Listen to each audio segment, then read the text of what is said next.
Hi, I'm Brooke from the Chattanooga Public Library, and today on So What Kids, we're going to make a rag pillow. For supplies, you'll need some fabric scraps cut into rectangles. You'll need some scissors, a ruler, and some pins, and some stuffing. So, here's the things we're going to need to do before we can get started on our rag quilt or rag pillow. As you can see, I made it into a rag pillow. See these little ruffly things here? That's what makes it a rag pillow. So I'm going to get some of my favorite fabrics.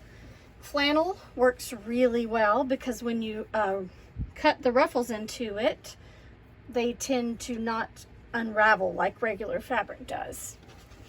So I've got my kitty fabric, and I've cut a strip of some pink. This is called minky fabric, and it's that really soft fabric that you can use to make baby blankets or pillows.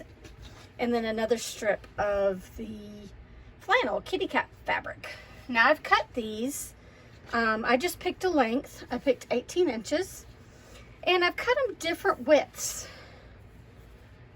So what I'm going to do is I'm going to pick 2 to go together, and then another 2 to go together. So I'm going to put the small kitty with the big pink flannel, and then these 2 together. All right, here's where your pins come in. Normally when you're sewing something, you would sew it right side to right side. But in this case, we want to do wrong side to wrong side. Can you guess why? I'll show you in just a second. Now I'm going to pin these together. You're probably going to need a little help if you've never done pinning before, but maybe your grown-up can help you with that. All right, I've pinned those 2 together. Now here is why you're going to do them back side to back side, because that's how you get the place where you're going to cut it into a rag pillow. You're going to use that edge. All right, so there's my first set. And I'm going to do the same thing with this. I'm going to put it wrong side to wrong side. And I'm going to pin that.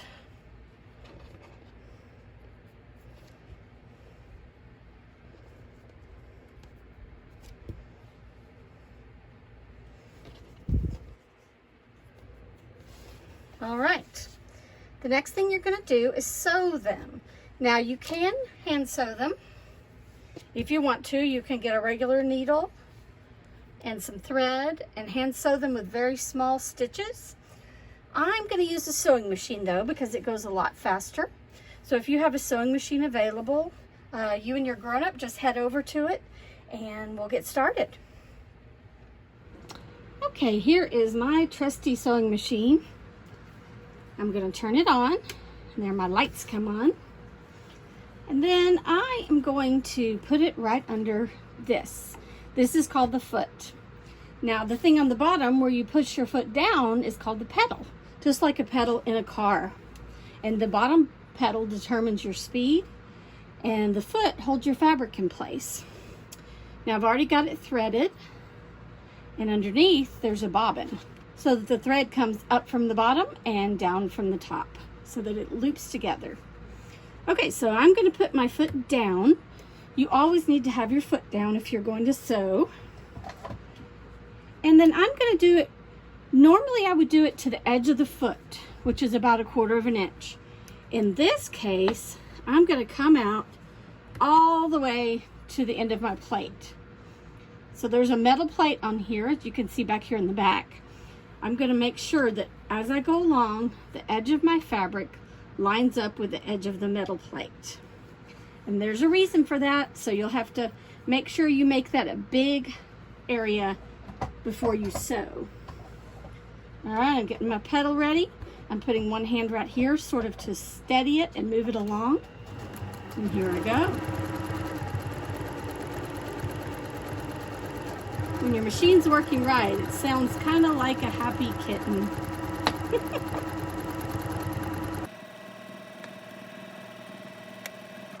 Straighten this up a little.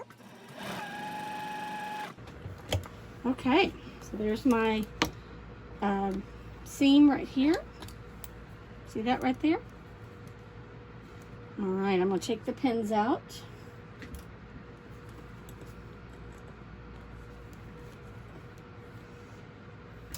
And you're gonna wanna cut that thread down pretty far so that it doesn't come unthreaded. If you cut the thread too close to the needle, it's gonna come unthreaded when you start sewing again. So I'm gonna take my pair of scissors and cut it right out here.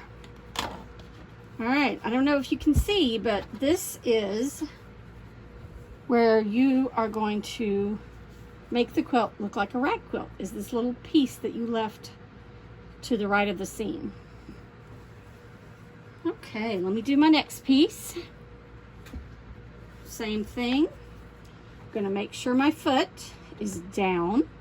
If you leave your foot up, your thread's gonna tangle a lot. So you don't want to leave your foot up. Now, usually, like I said, I would sew right here, but I'm moving out all the way to the edge of my plate.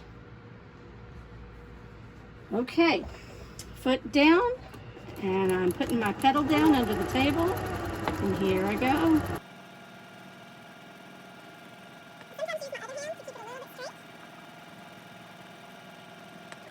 There we go. Once again, I'm going to take the thread and cut it really far out. All right, so there's our first two seams. All right, so now I have my two pieces of fabric that are sewn together. Now, since we're making a pillow, we're going to want those two pieces to match each other. So I'm going to do like this, and I'm going to cut them. I'm going to use a ruler, and I'm going to cut them to match each other so that we can make a pillow whose sides are the same. So I'm going to take my scissors. I'm going to cut along the ruler.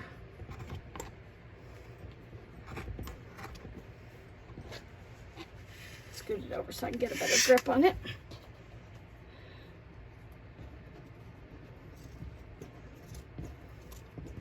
Now, the sharper your scissors are, the easier this is going to be. But if you have sharp scissors, make sure you have a grown-up helping you with it. All right, I've got that edge cut pretty even. I'm going to do the same thing with the other side. Now I have both sides of my pillow the same size. Okay, now like I said, normally you would do face to face or front side to front side, right side to right side. But again, we are going to do wrong side to wrong side. And that's because we want to have those raw edges.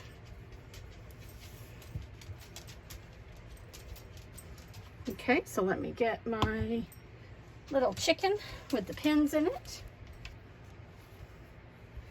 And I'm going to pin each side.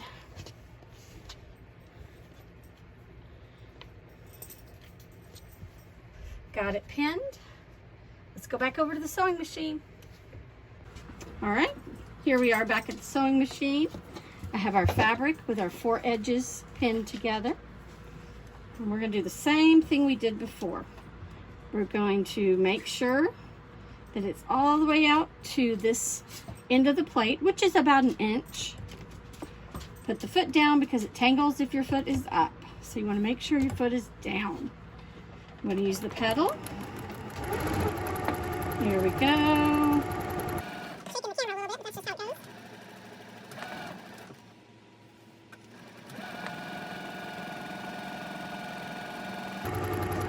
Okay, there's side number 1.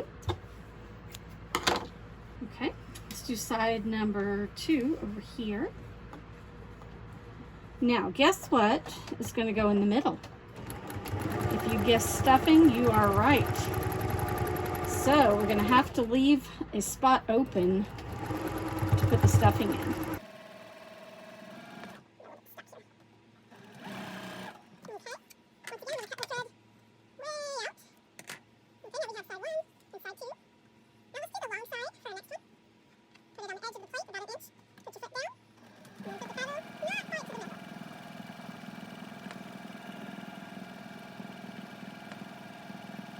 Now you don't want to go too fast or you'll end up with a very uneven seam.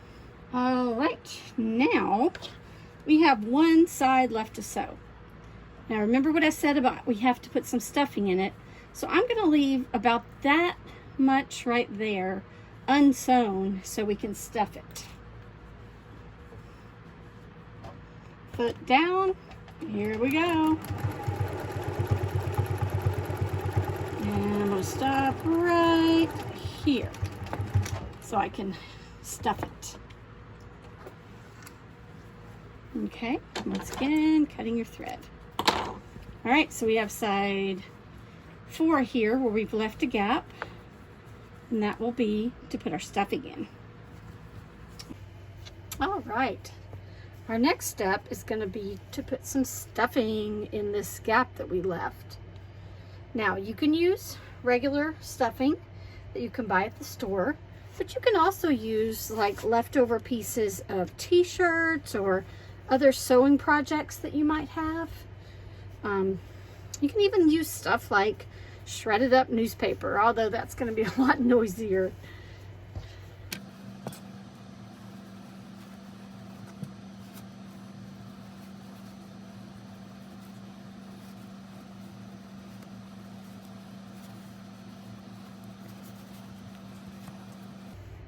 I'm going to try to get it down in the corners as much as you can. We'll spread mine out a little bit. Look at that. And guess what I'm going to do next? I'm going to sew up this little hole right here. I'll be right back. Okay, so I've got that last seam sewn. And look at all these little flaps and edges we've got. Guess what we're going to do? We're going to take some scissors and we're going to cut those. We're going to cut them in little bitty pieces like this. Okay, now one thing you have to be careful of is not to cut over this seam, because the seam is what holds your two pieces of fabric together. So you want to be careful when you cut that you just go about that far in. Now my scissors are pretty sharp. If you have some scissors that aren't quite as sharp, you can do this. You can go a little further in. But most scissors will do it for you as long as they're not like safety paper scissors or something like that. Okay, see, I'm gonna just cut like this on the corner. Then I'm gonna keep going around.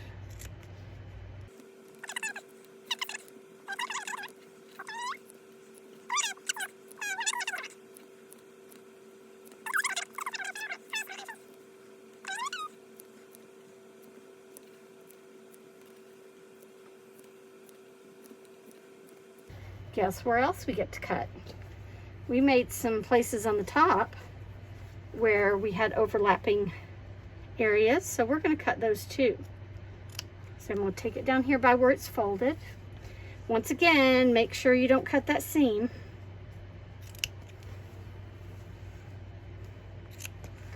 Now if you wanted to, you could do just the edges of the pillow. You wouldn't have to make it in strips like this. And that would be fun too. So there we go. Now you want to ruffle it up a little bit. And we have 2 lovely rag pillows. Now I want to show you an example of a rag quilt that I made. And I made it a long time ago, so it's really ruffly. And I've washed it several times, which makes it even more ruffly. But you can see I've taken lots of different squares of flannel and I've put them together, wrong sides to wrong sides, and clipped them. Now on this side, there's no raw edges because I made sure all the ruffles were on the same side. But then on this side, you can see I've used the same technique as I did with the pillow. So you can always make something bigger if you want to. Thanks for joining us and happy sewing.